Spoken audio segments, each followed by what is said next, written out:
right. Hi, Jessica. Good morning. How are you? May I hit record? No? Is that okay? It's fine by me. I have to go read to 33 and 4-year-olds, so.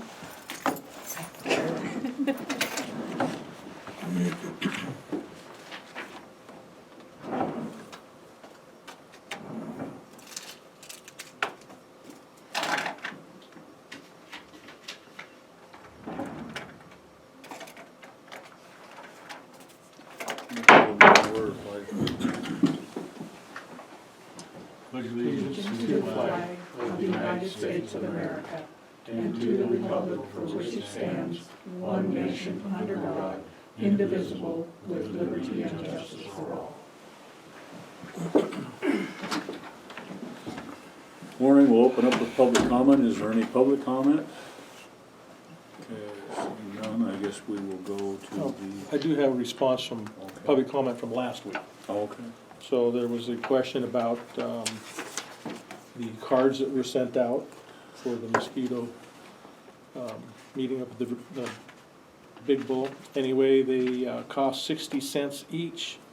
That was for being the design, printed and mailed. There was 356 cents for a total of $213.60. Was that 213? Yes.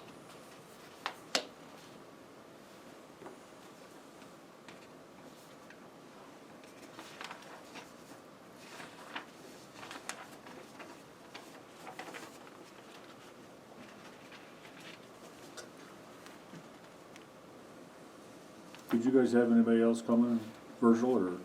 No, it just, coming in to deal with the attorney-client contract with Peter Simon. And I think you folks have copies of it. And we suggest that you review it.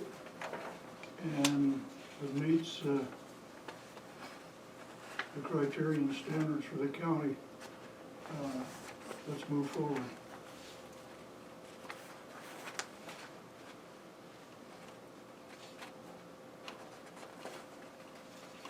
Did Corey look at this? Sir? Did Corey look at this? Yes. Not your attorney. No, it was prepared by Peter and sent to us. And it's for the work on the right-of-way with the hike and bike trail system.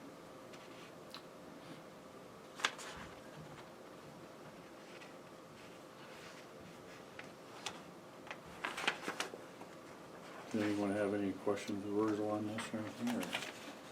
Would that be a bit of a conflict of interest if you've got the attorney that you're proposing to hire that did up the contract? I wouldn't think so. That's normally how he does it. Yeah, I have no, I'm not a legal person, so I have no idea whether that would be a consideration or not.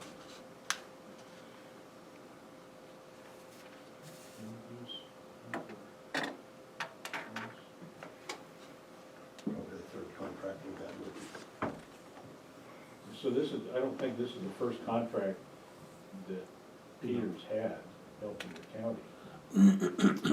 But I don't know if he prepared his, those before. The work Peter did for us before was The DOR land transfer. right to finish the land transfer, and then this would be the second. This is essentially the same contract. It's very close. This is just a billable hour contract. It's his contract because that's what he's going to bill us for. So if there's questions, I suggest you have the county attorney take a look at it, and if he's happy, let's go forward. Okay, I guess that's what we'll do, is have him take a look at it, make sure, as Thank you. far as I'm concerned, it's okay, we'll have him take a look at it. Thank you.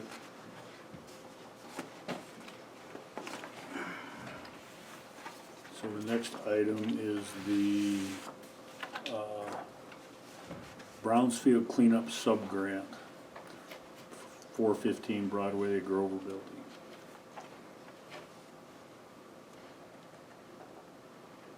And for clarity, that's the ambulance building today, known as the ambulance building today.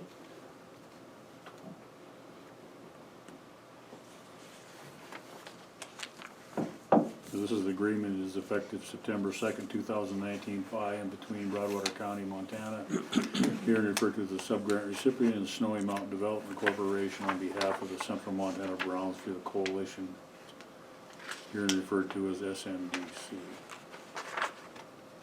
So this is just basically a contract that allows Snowy Mountain to handle the Brownsfield Coalition cleanup on the building. Yes. And they have had several inquiries, I believe, into the actual start of this work. Yeah. And I think the last tour was with you.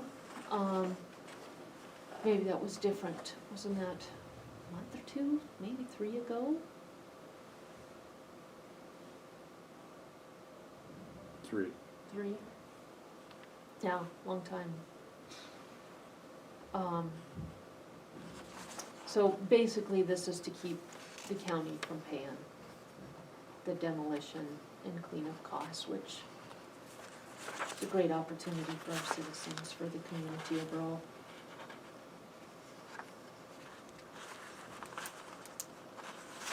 So is there a motion to approve signing this then? Also move. Is there a second? I'll second. Motion's been made and seconded to approve the sub-grant agreement, Brownsfield Cleanup Revolving Loan Fund. Is there any further discussion? Seeing none, all in favor? Aye. Opposed, same. Motion carries.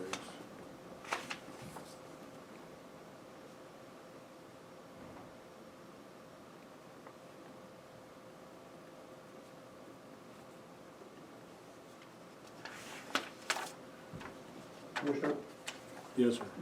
digressing back to Peter's side, would it be appropriate to approve the contract subject to the county attorney's approval? That way we don't have to put it on the docket again and attend again and wait another week or two. As soon as Corey reviews it, if you have it in minutes, it would be appropriate to you can sign it at your leisure. Just a query. I don't see why we couldn't just have a motion to approve with the approval of the county attorney. We did have an email from Corey that he supports this. This is also, like you guys said, the third contract. Okay. So, I actually think Steve's suggestion makes a lot of good sense. Okay. So we did get an email from Corey saying that this was okay? He didn't say specifically he reviewed this contract again, but he did say he supported this action in Oh, the okay, email. okay. So with that, I guess I'll entertain a motion to approve the contract between the Broadwater County Trust Board and Broadwater County and Peter Simons for legal services for the Broadwater County's rights regarding Bedford Lower Bridge Road and potentially negotiating a relocation of said road. Is there a motion? So moved. I'll second. Motion's been made and seconded to approve said contract. All in favor? Aye. Opposed, same. Motion carries.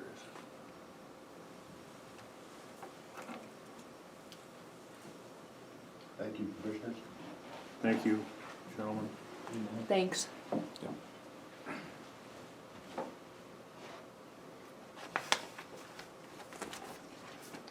that has virtual signature on it, says yes, return to paper. Okay, so we'll go through some mail here. Let's see, we have the minutes from November 4th and November 6th to be approved. Move is submitted.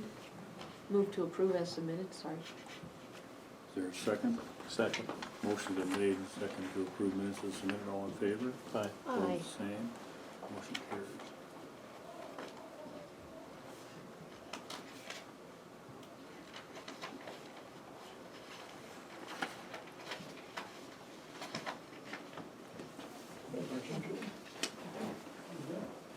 Yourself? Yeah.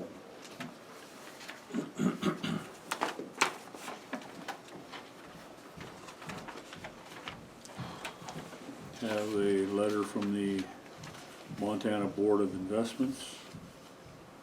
Enclosed are an amortized schedule and summary of disbursements table for the county's first draw on the above referenced loan. We will wire $150,000 to Opportunity Bank on November 8th, 2019. Please don't hesitate to call if you have any questions. That's the payment for the Opportunity Bank building on Main Street.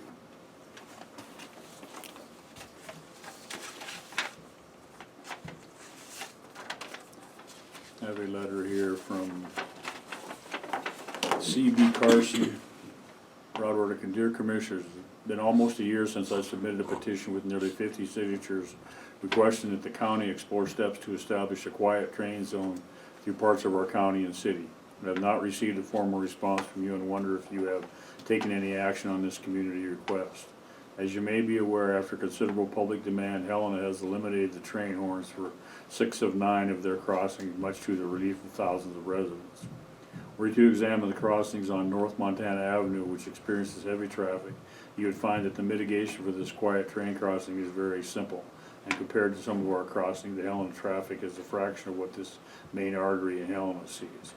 I would like to cite just 2 crossings here where train horns are completely unnecessary. The road to the treatment lagoon and 6th Street.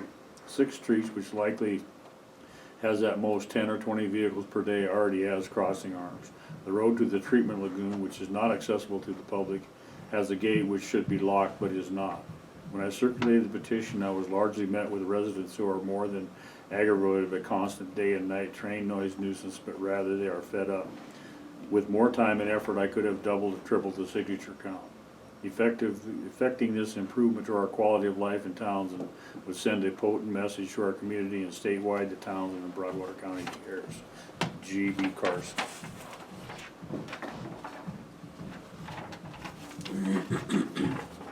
Would 6th would be in the city limits, so would the city have to request the quiet zone? Yes and no, and, yes. So GB came in and talked to you, do you wanna fill us in, and then I can tell you what I've been doing? Yeah, so I mean, pretty much what he explained in his letter, you know, his concerns about, you know, the noise and he's not the only one. There's a lot of folks out there that would like to see something done. So I mean, I guess at this point, maybe maybe what the county can do is facilitate some talks, you know, get the railroad folks here and the community members that are concerned about it and see what they can do. So we talked, gosh, this was a couple months ago also, on this, and a couple of copies of the petition were sent to the city. They met on this, might have been a couple of years ago, and at that time, there really was no energy for moving forward. And at that time, doing quiet zones was a lot harder than it is now. So I spoke with a couple of people at MRL, and the person who's kind of the state expert on this is a guy named John Althroff, A-L-T-H-O-F. And what I'm trying to get from him is what the new standards are. But GB's 100% right. If the city and the county teamed resources, this is something we could get done relatively inexpensively. MRL does have programs where they will assist. So I think in order to move this forward, it's going to take, I think, a little bit more than what we've been able to do thus far, and bringing the city in as a partner, not dumping this on the city and saying, you do it, which is the way it had to work in the past. So, yeah, I would like to get John Althroff and then also the city together and have a conversation, maybe a public meeting on this. And I think it would be beneficial though for us to kind of know, and the city council, to kind of know what's entailed Sure. before doing that. So I sent John another email, so hopefully we'll get some feedback here very shortly. Sure. I guess I'd like to be educated too, as far as for what crossings would qualify for them. I'm sure that maybe they need to have, the arms, things like that, other measures in place to warn people. There has to be the arms for one, and if there isn't an arm at that particular crossing, that's way expensive, more Yeah. than we can even talk about with the Mhm. city.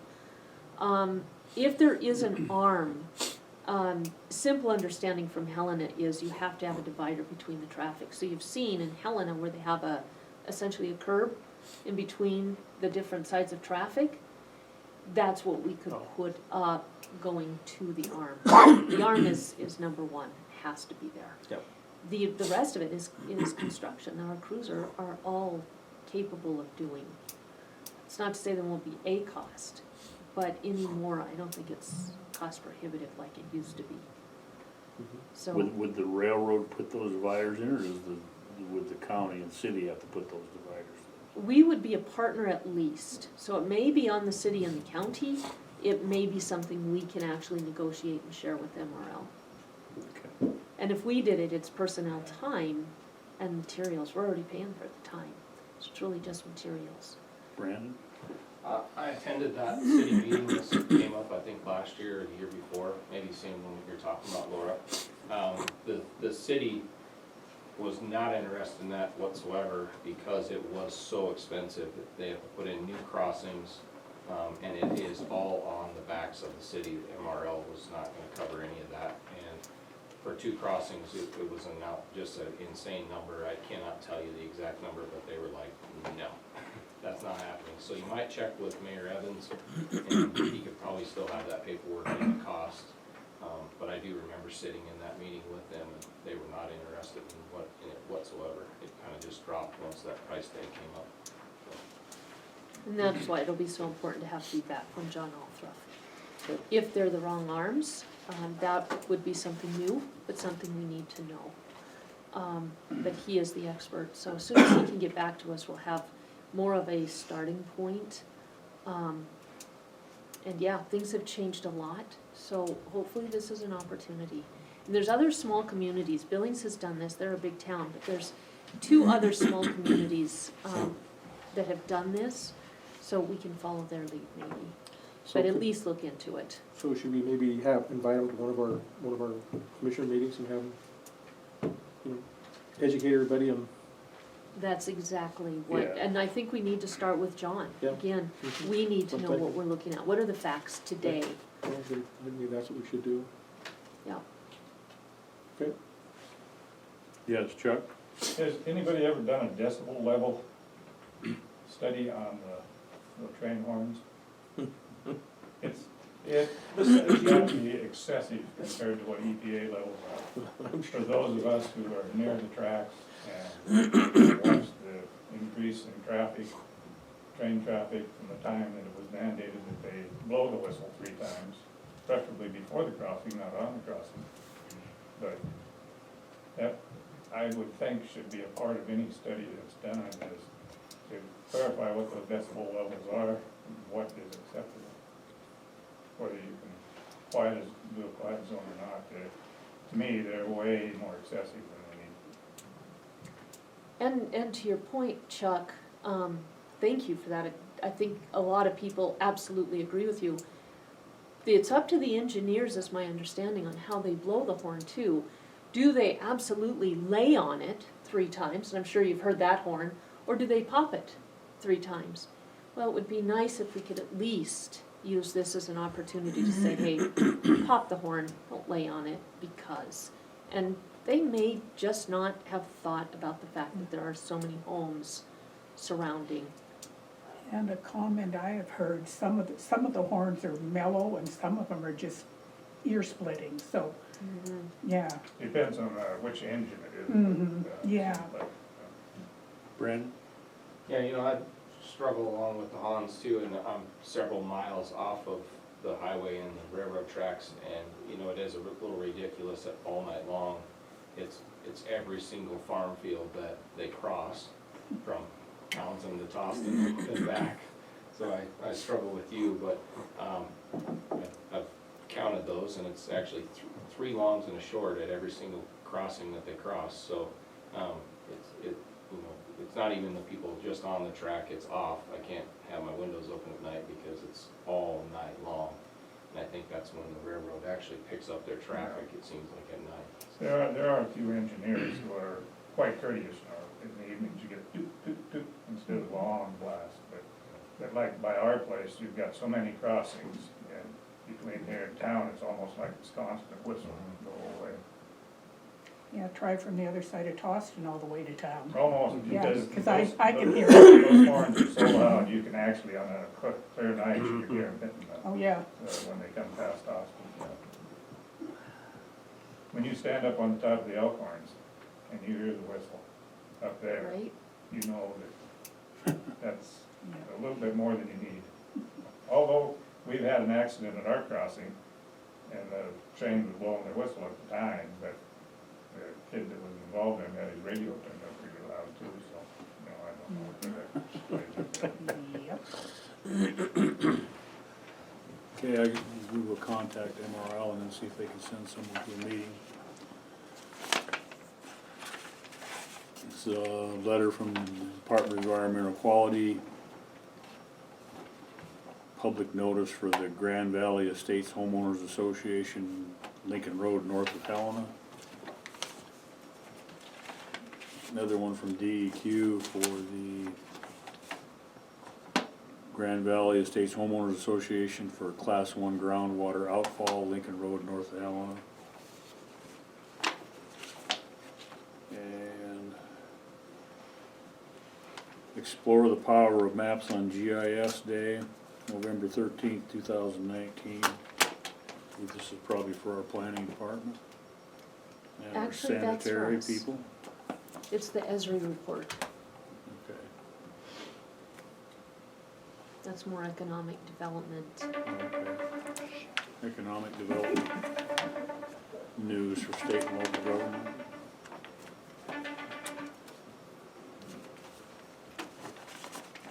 That's pretty much all of the mail. Is there anything else to be brought before the commission? I guess I had one thing, just thinking about our, we made a commitment to the food pantry for a donation. Have we done that yet? Mhm. Have we? Okay. All right. Because I know that this is the time, this is the season when they probably could use it the most with, the holidays and people needing some assistance, so I just wanted to follow up on that. All right, cool.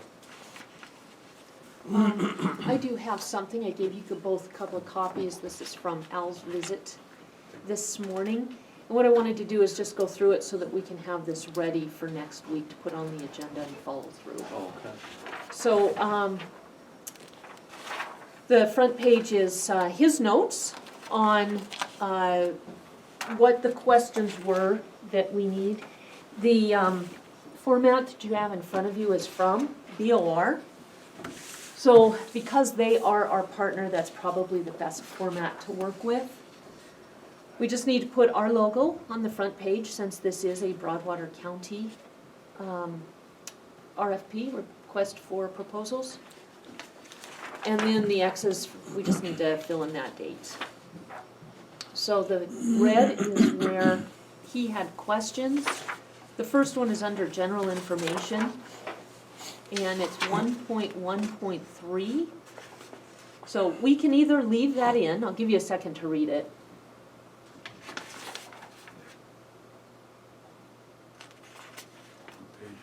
On page 3.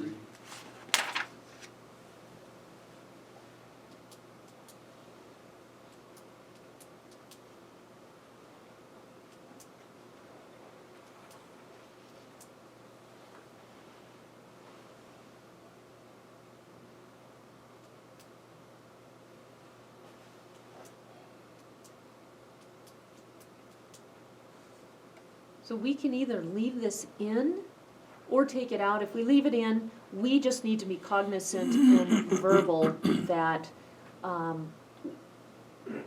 we're not going to be automatically following through with 50-50 matches with BOR. The intent of this is to have a foundation so that we can obtain grants, or BOR will step in and do some of the heavy lifting for some of the continued improvements that need to be made. So I guess my first question, this can be, you know, something we do this week, but do we want to take that out or leave it in? It's not a big deal either way. Any thoughts at this point? I would suggest taking it out, Yeah. because it's something we can always move into, but I think we need to make sure we have a stronger dividing line. I agree. Yeah, I don't think we wanna give the impression that, you know, that person would, or that firm would still be retained.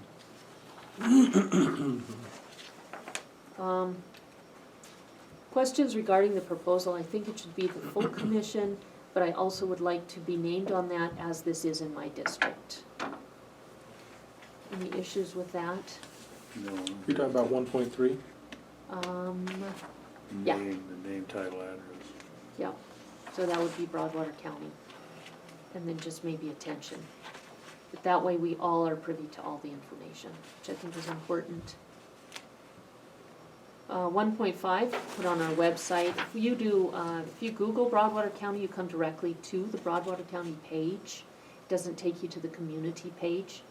But what we could do is just put in there /Broadwater County, and with one click, people would be right on the county page. Sure.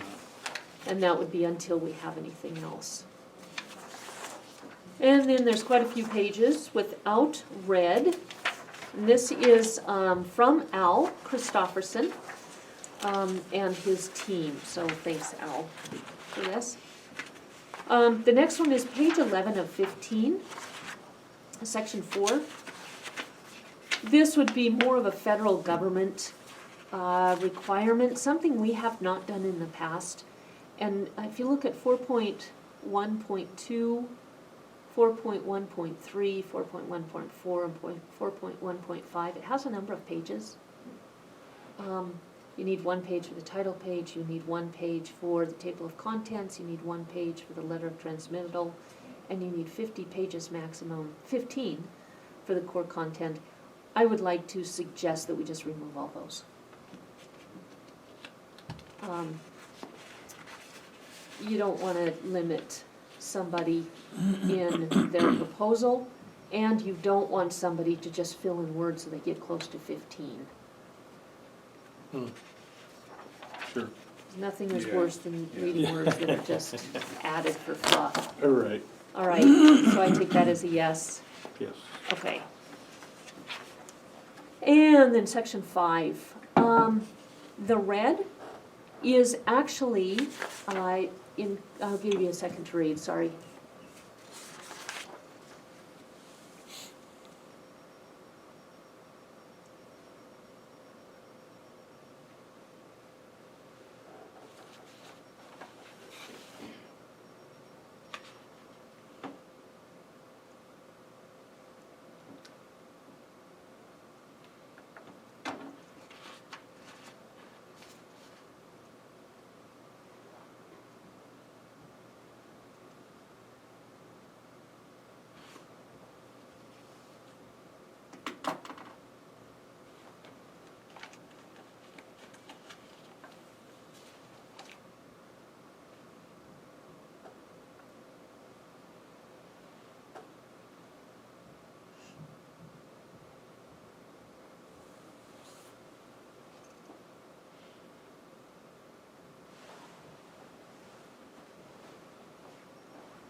So what this is defined in 5.1.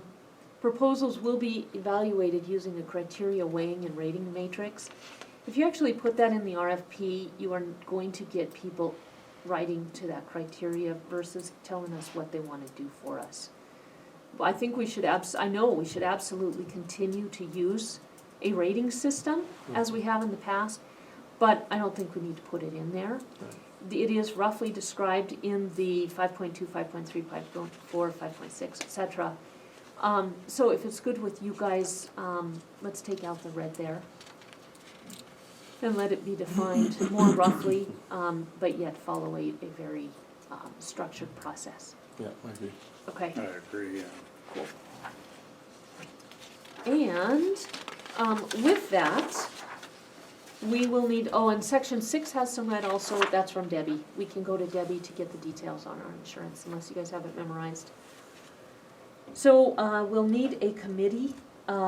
Nicole is our community development director. I think she'd be a good one.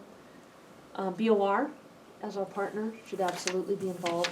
And then we have 6 entities that paid for the Broadwater County side. The Trust Board, Walleyes Unlimited, BCDC, the Rec Board, Chamber of Commerce, and the Citizens Action Group. And I would also suggest Sharon, since she's the one who's boots on the ground with the commission. Any thoughts? We could, that's a big committee. We could actually have a couple of those covered by one person. So we have some crossover with Chamber of Commerce and Walleyes. We have some crossover with BCDC and Rec Board. And we have some crossover with Citizens Action Committee and also some of the multiple of those groups. So it's something we can look at. We can put that to the groups. Any thoughts on that? I can repeat the groups too if you need.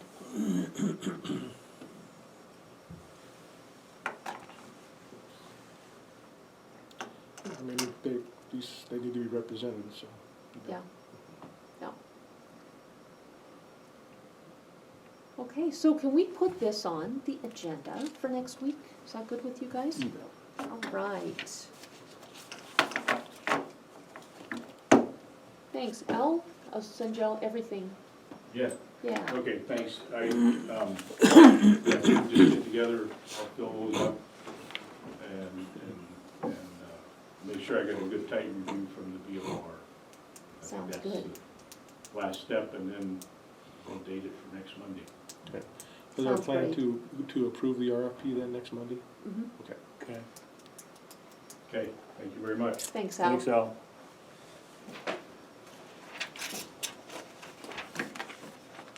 Is there anything else to come before the commission?